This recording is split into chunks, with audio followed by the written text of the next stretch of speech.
ఇక్కడి నుంచి ఏమవుతుంది, ఇలా పెట్టగానే చూడండి, మీరు కరెక్ట్ గమనిస్తే అక్కడ లిఫ్ట్ అవుతుంది, రైట్ అయ్యి అక్కడ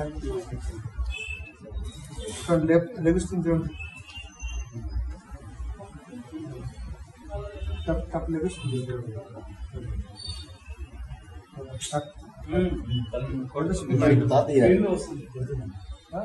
అట్లే కనపడు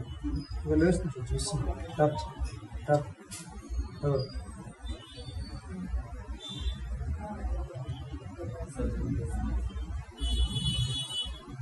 అందులో అడుగులో ఎట్లా ఉంది, స్ట్రోక్ పెద్దగా ఉంది,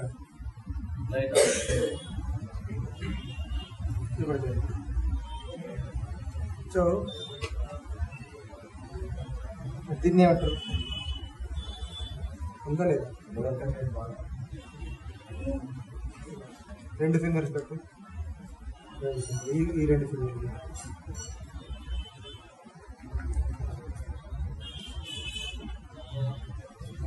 ఈ మనుషులు ఎదగరు, ఎందుకు ఎదగరు, నాకు ఇప్పుడు పోతుంది,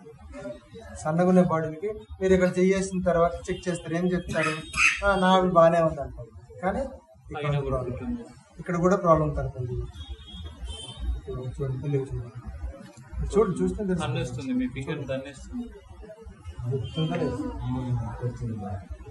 అది లేస్తుంది లేదు. సో ఈ పొట్టలో ఇప్పుడు ఏమవుతుందంటే ఎంత తిన్నా ఒళ్ళు అంతే ఉంటుంది, పెరగదు. ఇప్పుడు ఇలా ఇలా ముట్టుకోగలను, నేనేం చేస్తున్నా, పేగులు లోపలికి వెళ్తున్నాను, ఇది ఇంటెస్టైన్ కదా, ఇదంతా పేగు సెంటర్, వెన్నుముక్క ఏదైతే ఉందో ఇక్కడ వెంట్రుకలు ఉన్నాయి కదా, ఇదే భాగంగా ఒక చిన్న ఛానల్ ఉంటుంది కాలువ, ఆ కాలువ దగ్గర ఉండే కింద పాటికి నేను వెళ్తున్నాను, కింద పాటికి వెళ్తున్నప్పుడు ఇక్కడ టైట్నెస్ ఉంది బాగా, ఇదంతా ఫ్రీగా లేదు, లోపల ఒక మాంసం పట్టుకున్నట్టు ఉంటుంది, ఒక్కొక్కరు గడ్డ ఉంటుంది, సో టైట్ అయిపోతుంది, ఇక్కడ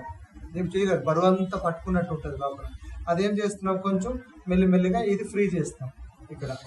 ఇక్కడ నుంచి ఇన్పుట్ కదా, ఫుడ్ అంతా ఇక్కడ నుంచి ఇన్పుట్, ఇది స్టమక్, దీన్ని ఫస్ట్ క్లియర్ చేస్తాం, ఇలాగా గ్యాసెస్ ఏమన్నా ఎదుగుతాం, అలాగా పెద్ద బ్రేగు, ఇక్కడ బ్రేగులు అంతా ఎదుగుతాం, సో ఈ కిందనే ఉంటుంది, ఇక్కడ యూరిన్ ట్రాక్ దగ్గర ఇక్కడ ఎదుగుతున్నాయి, సో తర్వాత జాయింట్, చిన్న బ్రేగు పెద్ద బ్రేగు కలిసే పార్ట్లో ఫ్రీ చేస్తున్నాం, పెద్ద బ్రేగు, సో లివర్, సో మోస్ట్లీ ఏంటంటే లివర్ దగ్గర వాటర్ చేరుతాయి,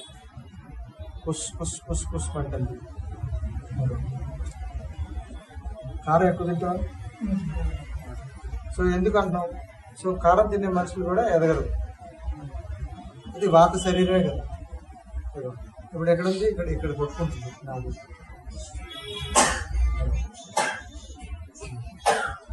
నా వేలి కింద టాప్ ఇక్కడ ఎంత ఉంది, ఇక్కడ ఎంత ఉందో చెక్ చేసుకుంటాం, ఇక్కడ 50%, ఇక్కడ 50% ఉంటే వైద్యం చేస్తాం, ఇక్కడ 80 ఉండి ఇక్కడ 20 ఉంది అనుకో, వైద్యం చేయను, ఎందుకంటే అది మరి ఇక్కడ రాదు, ఎలాగా సన్న బాడీలకు రాదు, సో అంతవరకు గ్యాసెస్ ఏవైతే ఉన్నా క్లీన్ చేస్తాం. ఇప్పుడు ఇది ఎంత చేసినా రాకపోతే మనం ఎటువంటి చేస్తాం, వమనం చేయిస్తాం, శంకుప్రక్షాలు చేయిస్తాం, ఎనిమా చేయిస్తాం, ఎందుకంటే ఇక్కడ షిట్ ఉంటే ఇక్కడ పొట్టలో ఉన్న పైపాటు వెళ్ళిపోయింది, షిట్ రావట్లేదు, ఎనిమా చేయించేస్తాం. శంకుప్రక్షాలు చేసిన సరే అవ్వలేదు అనుకోండి, అప్పుడు 4 రోజుల పూట పూర్తిగా లిక్విడ్ ఫుడ్ ఇస్తాం, పూర్తిగా లిక్విడ్ ఫుడ్ ఇవ్వగానే ఏమవుతుంది, పొట్టలు తేలిక ఉంటుంది, సాలిడ్ పార్టికల్స్ ఏమి ఇవ్వవు, సాలిడ్ పార్టికల్స్ ఇవ్వకుండా బాగా మెత్తగా ఇచ్చుకొని అప్పుడు ఎప్పుడు కూడా మోషన్ మనకి వాళ్ళకి తెలియదు కాదు, బరువు ఒకటి పట్టేస్తుంది, మనసు ఉండదు, ఇబ్బంది ఉంటుంది, ఆలోచనల విధానం మారిపోతూ ఉంటుంది, ఎప్పుడు కూడా భయం బాధలో ఉంటాడు, తినాలనుకుంటే కడుపు నిండిపోతుంది, తాగాలనుకుంటే మళ్ళీ దాహం నిండిపోతుంది, 2 సిప్పులు వెళ్తే నిండిపోతాయి, 3-4 గ్లాసులు తాగాల్సిందే, 1 గ్లాసు కూడా తాగలేదు, బరువు అంతా ఉంటుంది, ఒక పక్క లాగేస్తుంటది, అంతవరకు చలాకీగా ఉన్నాడు, ఒకసారిగా డల్ అయిపోతాడు, ఎవరితో మాట్లాడు, అంటే మీ పొట్టమే బరువు ఉంటే ఎలా ఉంటుంది, మీ పాకెట్లో వజ్రం ఉంటే ఎలా ఉంటుంది, ఎవరు మాట్లాడాలి